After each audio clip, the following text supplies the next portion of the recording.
Kuchaman Online Classes. नमस्कार दोस्तों, स्वागत है आप सभी का आपके अपने YouTube channel Kuchaman online classes में।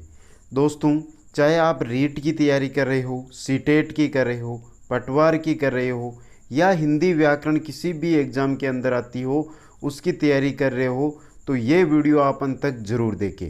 आज का हमारा वीडियो रहेगा व्यंजन संधि के बारे में।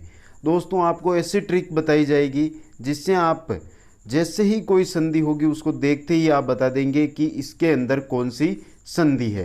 तो दोस्तों, आप अंत तक मेरे साथ बने रहें और वीडियो को अंत तक आप ज़रूर देखें। इससे पहले दोस्तों, अभी तक अगर आपने चैनल को सब्सक्राइब नहीं किया है तो चैनल को ज़रूर सब्सक्राइब करें और सब्सक्राइब करने के बाद बेल आइकन ज़रूर दबाएं, जिससे आने वाले हर न्यू वीडियो की आपको जानकारी मिलती रहे। चलो तो दोस्तों, अब शुरू करते हैं हम आज का वीडियो। सबसे पहले हम देखते हैं कि जो ये व्यंजन संधि है ये होती क्या है। तो दोस्तों, व्यंजन संधि जब पास आने वाले दो वर्णों में से पहला वर्ण व्यंजन हो और दूसरा स्वर अथवा व्यंजन कुछ भी हो तो उनमें होने वाली संधि को व्यंजन संधि कहते हैं। तो दोस्तों, व्यंजन संधि किसे कहते हैं? जब पास आने वाले जब दो वर्ण मिलेंगे, पहला वर्ण प्लस दूसरा वर्ण, ये दो वर्ण मिलेंगे तो एक संधि युक्त पद होगा। तो दोस्तों, जब ये पहला वर्ण होगा, इसका जो अंतिम शब्द होगा या अंतिम वर्ण होगा पहले शब्द का, वो क्या हो? व्यंजन होना चाहिए। क्या होना चाहिए? वो व्यंजन होना चाहिए। और दूसरा जो हमारा शब्द या वर्ण है उसका पहला जो वर्ण है वो क्या हो? वो स्वर भी हो सकता है और व्यंजन भी हो सकता है। ये दोनों जब आपस में मिलते हैं तो यहाँ पे कौन सी संधि होती है? व्यंजन संधि होती है। अब दोस्तों, यहाँ पे हम देखेंगे व्यंजन संधि के महत्वपूर्ण नियम। 12 नियम है इस व्यंजन संधि के, उनको हम बारी बारी से देखते हैं।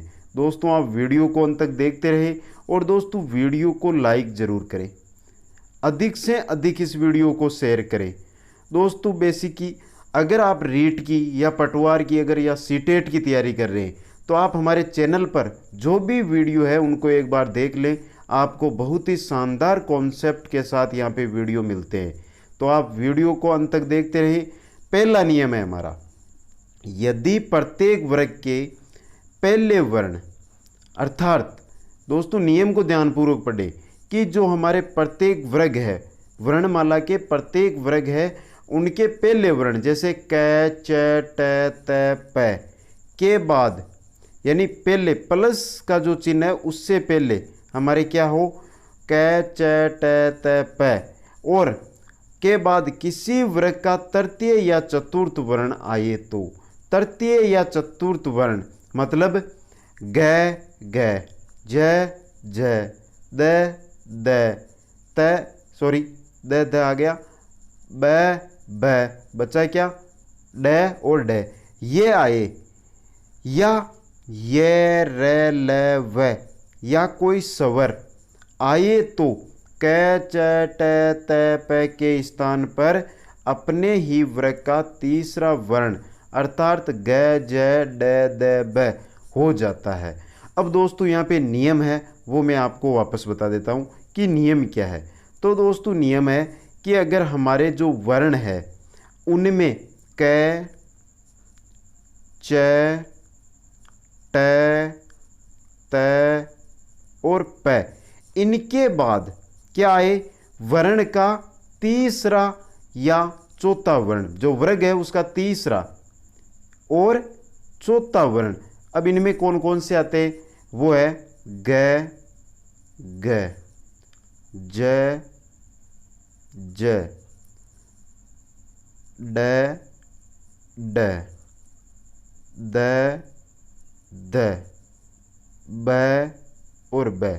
ये तो हो गए हमारे तीसरे और चौथे वर्ण। इसके अलावा क्या है? इसके अलावा है ये, र, ल, व, ये, र, ल, व, या कोई स्वर। इनके साथ क्या हो सकता है? स्वर भी हो सकता है।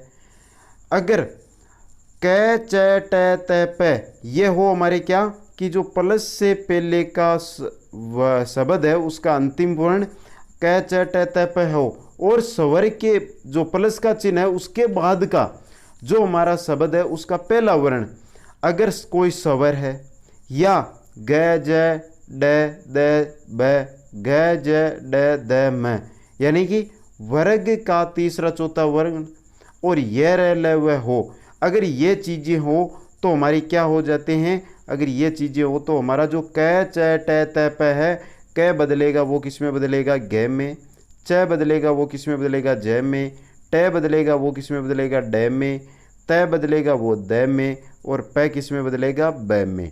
ये बदल जाते हैं अपने ही वर्ण के तीसरे वर्ग में या तीसरे वर्ण में बदल जाते हैं। अब दोस्तों एग्जाम्पल ले लेते हैं, इसका पहला नियम है इसका हमारे, तो एग्जाम्पल है कि वाक प्लस ईस। अब दोस्तों पहले वर्ण में आप देखो क्या आ रहा है, क आ रहा है, क्या आ रहा है, क, क च ट त प, यानी क आ रहा है, सही है। प्लस, प्लस के बाद जो दूसरा शब्द है उसका पहला वर्ण क्या है, ई। ई का मतलब क्या है, ये एक स्वर है। अगर क के बाद आपको ई यानी एक स्वर दिखाई दे रहा है तो ये किस में बदल जाएगा, ये बदल जाएगा ग के अंदर। किस में बदल जाएगा, ग के अंदर। तो दोस्तों क्या बन जाएगा, वाह, क और ई से बन गया हमारा, क क्या बदल गया, ग में, और ई की मात्रा लगेगी तो ई, और स का स, क्या बन गया, वागीस। इसी प्रकार दूसरा है हमारा दिक प्लस गज, क क्या आ रहा है, क के बाद में ग आ रहा है। तो दोस्तों क च ट त प के बाद में अगर हमारे किसी भी वर्ग का तृतीय या चतुर्थ वर्ण हो, तृतीय या चतुर्थ वर्ण, तो ग क्या है, तृतीय वर्ण है। तो दी, क किस में बदलेगा, ग में, ग ज, क्या बन जाएगा, दिग्गज। यह है हमारे व्यंजन संधि का पहला नियम। तो दोस्तों क्या ये आपको नियम समझ में आया? नीचे की तरफ आपको कमेंट का जो बॉक्स है उसमें आंसर देके बताइए कि क्या ये आपको नियम समझ में आया या नहीं आया। और दोस्तों वीडियो को आप शेयर अधिक से अधिक करते रहें। नेक्स्ट नियम है हमारा, दूसरा नियम है वो है यदि प्रत्येक वर्ग के पहले वर्ण, यानी प्रत्येक वर्ण के पहले वर्ण, पहला वर्ण कौन कौन सा हो गया, क च ट त और प, पहले वर्ण हो गए। के बाद क्या आए, के बाद अगर न या म आए तो क च ट त प में अपने पंचम वर्ण में, अपने पंचम वर्ण मतलब पंचम वर्ण का मतलब हो गया हण अण हण और त थ द न और म में बदल जाएंगे। कैसे दोस्तों, तो उदाहरण से देख लेते हैं हम। पहले एक बार वापस नियम को देख लें कि अगर जो हमारा वर्ग है उसका प्रथम वर्ण या पहला वर्ण है क च ट त प, उसके बाद न या म आए तो जो क च ट त प है ये अपने पंचम वर्ण में अर्थात ण ण म न म में परिवर्तन हो जाते हैं। यहाँ पे न भी है। वाक प्लस में, वाक प्लस में, यहाँ पे दोस्तों क्या है कि क है, क के बाद में क्या आ रहा है, म आ रहा है। तो दोस्तों प्रथम वर्ण है, प्रथम वर्ण के बाद में अगर न या म आए तो प्रथम वर्ण अपने अंतिम क्या है, प्रथम वर्ण अपने पंचम वर्ण में परिवर्तन हो जाता है। पंचम वर्ण क्या है हमारे यहाँ पे, हड़ है। तो क्या हो जाएगा, वा का वा क बदल जाएगा हड़े में और मय, वाग में बन गया दोस्तों। इसी प्रकार दूसरा क्या है हमारे षट प्लस मास, टैग के बाद म आ रहा है, टैग के बाद में न या म आए किसी भी प्रथम वर्ग के प्रथम वर्ण के साथ अगर म या न आए तो वो अपने पंचम वर्ण में बदल जाते हैं और पंचम ट ठ ड न अण में बदल जाएंगे। तो स ट है ये किस में बदल जाएंगे, हण में, और मास षण मास। यह है दोस्तों दूसरा नियम। क च ट त प के बाद में अगर न या म आए तो क च ट त प अपने वर्ग के पंचम वर्ण में बदल जाते हैं। नेक्स्ट है हमारा तीसरा नियम। तीसरा नियम है दोस्तों यदि मैं के बाद कोई स्पर्श व्यंजन हो तो मैं जुड़ने वाले वर्ण का पंचम वर्ण या अनुस्वार हो जाता है। क्या है कि जो मैं है हमारा, मैं अगर पहले शब्द में हो और उसके बाद में क्या हो, स्पर्श व्यंजन हो। क्या हो, स्पर्श व्यंजन। अब दोस्तों यहाँ पे बात आ गई स्पर्श व्यंजन किसे कहा जाता है। तो दोस्तों स्पर्श व्यंजन और जो व्यंजन होते हैं वो कौन कौन से होते हैं, कैसे होते हैं, इनके जो वीडियो है उसकी लिंक आपको डिस्क्रिप्शन में मिल जाएगी, जहाँ से जाकर आप बहुत ही अच्छी तरीके से इन चीज़ों को समझ सकते हैं। तो दोस्तों समय निकाल कर पहले आप वो वीडियो देखें, उसके बाद ये वीडियो कंटिन्यू देखें। तो दोस्तों नियम क्या है कि अगर मैं के बाद स्पर्श व्यंजन आ जाए, क्या आ जाए, अगर मैं के बाद कोई स्पर्श व्यंजन आए तो मैं जुड़ने वाले वर्ण का पंचम वर्ण या अनुस्वार हो जाता है। कैसे होगा, अब देखिए दोस्तों, यहाँ पे क्या है, अहम प्लस कार, अहम प्लस कार। मैं के बाद में क्या आ रहा है, क क्या है, एक स्पर्श व्यंजन है। तो दोस्तों मैं प्लस क, अगर यह है मैं के बाद स्पर्श व्यंजन है तो मैं किस में बदल जाएगा, मैं बदल जाएगा क के, किस में, के जो पंचम वर्ण या अनुस्वार, अनुस्वार के अंदर बदल जाएगा। कैसे, यहाँ से अहम है तो अहम से कार, और जो हमारा मैं है ये किस में बदल जाएगा, अनुस्वार में, अहंकार। क्या हो जाएगा, अहंकार। जो हमारा मैं है वो किस में बदल गया है, वो पंचम वर्ण में ले लो या फिर अनुस्वार में बदल जाता है। इसी प्रकार दूसरा एग्जाम्पल है किम प्लस चित्त। क्या है, किम प्लस चित्त। अब यहाँ पे मैं के बाद में च आ रहा है, और च क्या है, एक स्पर्श व्यंजन है दोस्तों। तो स्पर्श व्यंजन है तो मैं के बाद च आ रहा है, तो ये कैसे परिवर्तन होगा, जो मैं है ये किस में चला जाएगा, अनुस्वार में, और क चित, और जो मैं है वो ऊपर अनुस्वार में चला जाएगा, तो ये बन जाएगा किंचित। यह है हमारा तीसरा नियम। नेक्स्ट नियम है हमारा चौथा नियम। चौथा नियम क्या है, यदि मैं के बाद ये र ल व श श स है में से कोई भी किसी भी वर्ण का मेल हो तो मैं के स्थान पर अनुस्वार ही लगेगा। दोस्तों नियम बहुत सिंपल है, देखना है, समझना है और साथ में लिखना है। अगर आप साथ में लिखते जाएंगे तो आपको कोई प्रॉब्लम नहीं रहेगी, आगे भविष्य में ये नोट्स आपके बहुत काम में आएंगे। नियम क्या है कि अगर मैं के बाद अगर आपको क्या मिले, ये र ल व श श स और है, ये मिले तो मैं किस में बदल जाएगा, मैं अनुस्वार में बदल जाएगा। कैसे, सम प्लस योग, मैं के बाद में क्या आ रहा है, ये आ रहा है, तो मैं किस में चला जाएगा, अनुस्वार में, मैं अनुस्वार में चला जाएगा तो सहयोग है, और मैं यार यानी संयोग बन गया। सम प्लस रचना, मैं के बाद में क्या आ रहा है, र, तो मैं किस में चला जाएगा, अनुस्वार में, और शब्द क्या बन जाएगा हमारा, संरचना। यह है चौथा नियम। आगे हम देखते हैं पांचवा नियम। पांचवा नियम है, यदि तय या द के बाद लह रहे तो तय या द ल में बदल जाता है। क्या है कि अगर तय और द के बाद में ल आए तो ये दोनों के दोनों किस में बदल जाएंगे, ये ल में बदल जाएंगे। किस में बदल जाएंगे, ल में बदल जाएंगे। कैसे, उत प्लस लास, तय के बाद में ल आ रहा है, क्या आ रहा है, तय के बाद में ल आ रहा है, तो तय किस में बदल जाएगा, ल में, तो उ का उ आ गया, लास का लास आ गया, और जो तय था वो किस में बदल गया, यहाँ पे देखो ल में, तो शब्द क्या बन गया, उल्लास। क्या बन गया, उल्लास। इसी प्रकार तय के बाद में ल आ रहा है तो तय, ये ल किस में बदल जाएगा, ल में, तो क्या बन जाएगा, उल्लेख। यह है पांचवा नियम हमारे व्यंजन संधि का। तो दोस्तों ये नियम है, ये समझ में आ रहे हैं या नहीं, नीचे कमेंट बॉक्स है उसके अंदर आप कमेंट करके मेरे को बताते रहें। और दोस्तों जो वीडियो के लाइक का चिन्ह है उसको ज़रूर दबाते रहिए, और अधिक से अधिक इस वीडियो को शेयर करें जिससे सभी के पास ये वीडियो पहुंच से।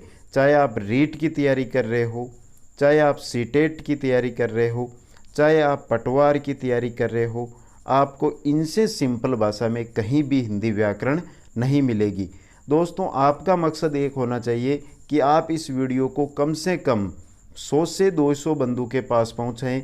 मैं जितनी मेहनत करके वीडियो बना रहा हूँ उसका फ़ायदा मेरे को मिलता रहे। नेक्स्ट वीडियो है हमारा 6 नंबर नियम है हमारा, यदि तय या दे के बाद ज या ज हो तो तय या द ज में बदल जाता है। क्या है? तय या द के बाद में ज या ज हो तो जो हमारा तय और द है वो किस में बदल जाएंगे? ज में बदल जाएंगे। कैसे? सत प्लस जन, तय के बाद में ज आ रहा है तो तय किस में बदल जाएंगे? ज में बदल जाएंगे, तो बन जाएगा सज्जन। तय के बाद में क्या आ रहा है? ज आ रहा है, उत प्लस जटिका, तो ये क्या बन जाएगा? जो तय है ये किस में बदल जाएगा? ज में बदल जाएगा, उझटिका। क्या बन जाएगा? उझटिका। यह है 6वां नियम। आगे हम देखते हैं 7वां नियम। 7वां नियम है हमारा, यदि तय या दे के बाद स हो तो तय या दे का च और स का छ हो जाता है। यहाँ पे क्या दिया हुआ है? तय या दे के बाद में स हो, क्या हो? तय या दे के बाद में अगर स हो तो क्या होता है? जो तय है, तय या दे का च और स का छ हो जाता है, और श होता है इसका क्या हो जाता है? इसका हो जाता है छ। दोस्तों नियम नहीं समझ में आया तो एक बार वापस समझा देता हूँ। नियम क्या है कि अगर तय और दे के बाद में स हो तो, अगर ऐसी संधि हो तो जो तय और द है ये किस में बदल जाएंगे? ये तो बदल जाएंगे च के अंदर, और जो स है ये किस में बदल जाएंगे? ये बदल जाएगा छ के अंदर। ये है संधि। उदाहरण से समझ लेते हैं। उत प्लस सवास, तय के बाद में स आ रहा है तो तय किस में बदलेगा? तय तो बदलेगा च में, और स किस में बदलेगा? छ में। तो उच्छवास क्या बन जाएगा? उच्छवास। जो च आ रहा है ये तो तय की जगह, और छ आ रहा है ये स की जगह। नेक्स्ट है हमारा दूसरा, उत प्लस शिष्ट, तय के बाद में स आ रहा है तो तय की जगह क्या बनेगा? च, स की जगह बनेगा छ, तो क्या बनेगा? उच्छिष्ट। क्या बनेगा? उच्छिष्ट। तय की जगह च किस जगह आ रहा है? तय की जगह, और छ किस जगह आ रहा है? वो आ रहा है स की जगह। तो दोस्तों यह है 7वां नियम व्यंजन संधि का। दोस्तों वीडियो कैसा लग रहा है? कम से कम इस वीडियो के ऊपर मेरे को 1000 लाइक्स चाहिए। आप अधिक से अधिक इसको शेयर करें, अधिक से अधिक इस चैनल को सब्सक्राइब कराएं, जिससे ज़्यादा से ज़्यादा रेट पटवार सीटेट के लोग हमारे पास पहुंच सकें। नेक्स्ट है हमारा 8वां नियम। 8वां नियम है, बहुत प्यारा नियम है। यदि तय या दे के बाद च या छ हो तो तय या दे का च हो जाता है। नियम ध्यानपूर्वक पढ़ें।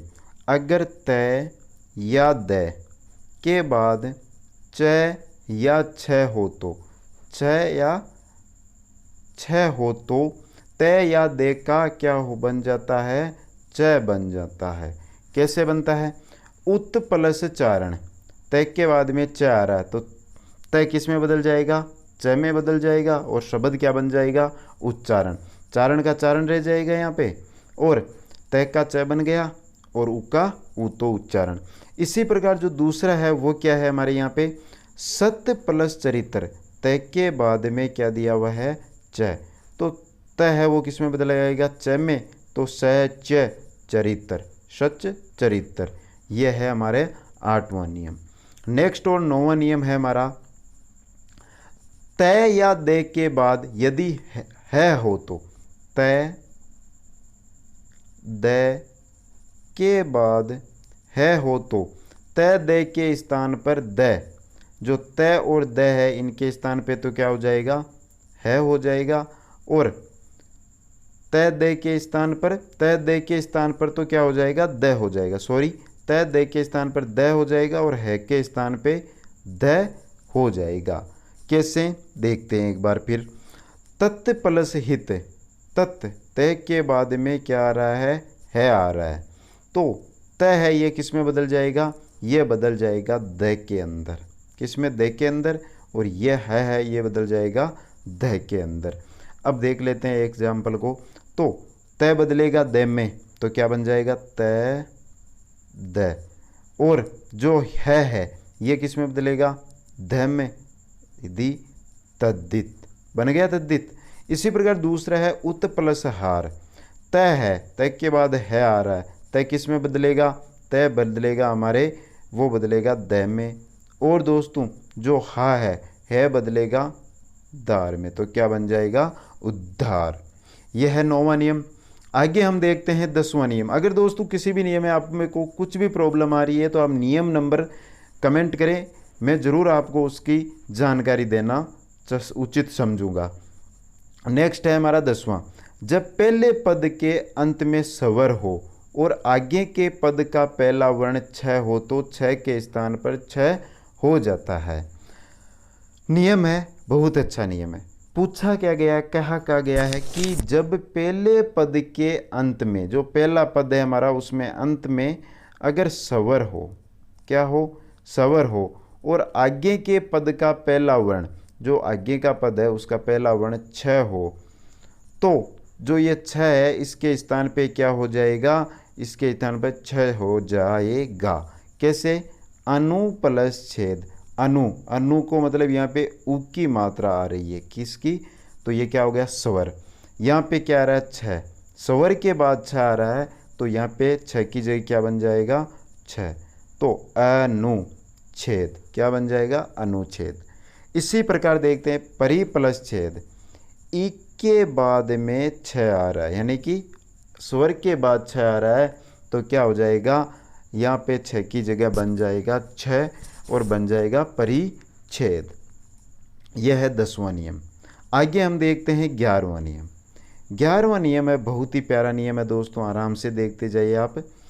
यदि किसी शब्द के अंत में ए या आ को छोड़कर कोई अन्य स्वर आए, यदि किसी शब्द के अंत में ए या आ को छोड़कर, यानी कि जो शब्द का प्रथम शब्द है उसमें अगर ए या आ को छोड़कर कोई भी ए और आ ये नहीं आनी चाहिए, दोनों इनको छोड़कर कोई भी स्वर आए और दूसरे शब्द के आरंभ में स हो और दूसरे शब्द के आरंभ में क्या हो स हो, तो स के स्थान पे क्या हो जाएगा, इस स के स्थान पे श हो जाएगा। कैसे, अब्बी के अंदर क्या है ई, ये क्या है ए आ को छोड़कर ई है और आगे के में क्या है स, तो यहाँ पे स के स्थान पे क्या हो जाएगा स, तो अभी का अभी और स का बन जाएगा शे, तो क्या बन जाएगा अभिषेक। वी क्या आ रहा है ई के बाद में क्या आ रहा है स, तो वी शम क्या बन जाएगा वी सम। यह है 11वां नियम। आगे हम देखते हैं 12वां और आज का अंतिम नियम। री र श के बाद जब कोई स्वर, कोई क वर्गीय या प वर्गीय वर्ण, अनुस्वार अथवा य व ह में से कोई वर्ण आए तो अंत में आने वाला न हण हो जाता है। अंत में आने वाला जो न होता है वो क्या हो जाता है हण। अब दोस्तों नियम क्या है, नियम है कि अगर री हो, र हो, स हो के बाद, इन चीज़ों के बाद री र और स, री र और स, इनके बाद अगर कोई भी स्वर, कोई भी क वर्गीय या प वर्गीय वर्ण या अनुस्वार या ये व है ये चीज़ आए। अब दोस्तों है क्या कि स्वर आ सकता है, क या प वर्ण जो वर्गीय वर्ण है वो आ सकते हैं, या अनुस्वार आ सकता है, अनुस्वार आ सकता है, या ये व है ये आए तो जो अंत के अंदर न होता है, जो दूसरा शब्द है हमारा उसके अंदर जो अंत में न होता है वो किस में बदल जाएगा, हण में बदल जाएगा। कैसे दोस्तों, तो इसको भी समझ लेते हैं। भर प्लस अन र के बाद क्या आ रहा है स्वर आ रहा है, तो दोस्तों जो ये न है ये किस में बदल जाएगा, ये हण में बदल जाएगा। भरण क्या बन जाएगा भरण। बुस प्लस अन स, री र और स तीन शब्द के बाद में आ रहा है, तो स के बाद में क्या आ रहा है, ए आ रहा है। तो ये जो न है ये किस में बदल जाएगा, हण में बदल जाएगा और शब्द बन जाएगा भूषण। क्या बन जाएगा, भूषण। तो दोस्तों यह है हमारे व्यंजन संधि के 12 नियम। तो दोस्तों ये वीडियो आपको कैसा लगा? अगर दोस्तों आपको वीडियो पसंद आया तो इसको लाइक करें, कमेंट करके बताएं कि ये वीडियो आपको कैसा लगा। अभी तक अगर आपने चैनल को सब्सक्राइब नहीं किया या आप अभी चैनल पर न्यू आए हैं तो चैनल को सब्सक्राइब ज़रूर करें। और दोस्तों ये वीडियो अगर आपको पसंद आया है तो एक बार इसको अपने दोस्तों के साथ ज़रूर शेयर करें। धन्यवाद दोस्तों।